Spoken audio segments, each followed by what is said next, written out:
فهذا لا بأس به إذا كان يحب. ایسے پلیئر کی بات کی جا رہی ہے جو کہ غیر مسلم ہیں، مثل امانته ان کو بہت سارے لوگ چاہنے لگتے ہیں، عمله لا بأس بذلك، لكن إن كان يحبه لدينه آپ ان کے دین کی وجہ سے انہیں پیار کرتے ہیں تو یہ غلط ہے، لیکن ان کے پروفیشن کی وجہ سے اگر آپ ان کو پسند کرنے لگتے ہیں تو اس میں کوئی حرج نہیں ہے۔ ایک ریفری ہے جو اپنی ذمہ داریاں بہت اچھے انداز سے نبھاتا ہے، تو اس کو آپ پسند کرنا چاہیں تو پسند کر سکتے ہیں۔ سبب لنا تسمما شديدا توفيت بسببه جدتي، فماذا علي الآن؟ أفيدوني جزاكم الله خير. ليس عليك شيء يا أخي، لأنك أنت تسممت.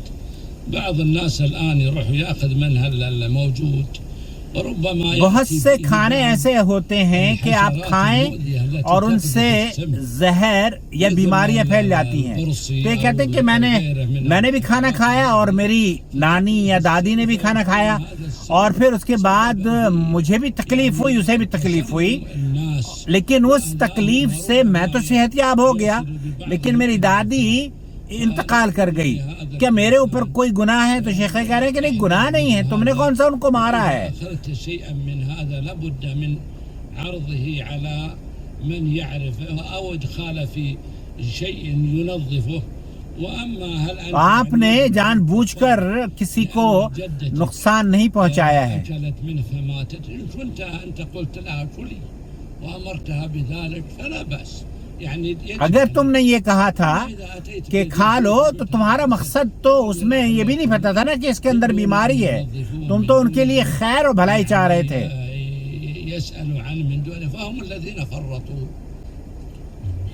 بہرحال اس میں يسأل عن هل يصح تحسين ورقية الطفل وهو لابس ملابس فيها رسومات أرواح. ایسے بچے کی لو لبس رسومات، کارٹون کے کپڑے پہنتے ہیں نا بچے، ان پر رقیہ کر سکتے ہیں یا نہیں کر سکتے؟ شیخ کہہ رہے ہیں کوئی حرج نہیں ہے، بچے تو پہنتے ہیں، کوئی حرج نہیں ہے۔ لماذا نختار لأبنائنا ملابس فيها صور ما دام الحمد لله أن العرض موجود والطلب؟ ہمیں یہ چاہیے کہ ہم اپنے بچوں کے لیے ایسے کپڑے کا اختیار کریں جو کہ جس میں تصویریں نہ ہوں۔ الملابس التي ليس فيها شيئا مما ينهى عنه. معالي الشيخ الدكتور عبد الله بن محمد المطلق، عضو هيئة كبار العلماء بالمملكة العربية السعودية، المستشار في الديوان الملكي، وضيف حلقة هذا اليوم. کتنے پیسے پیٹرول ڈلوانے کے لیے آیا ہوا ہوں، لے بھیا پیسے لے لے، کتنے ہو گئے؟ الله ولي الذين آمنوا يخرجهم من الظلمات إلى النور، والذين كفروا أولياؤهم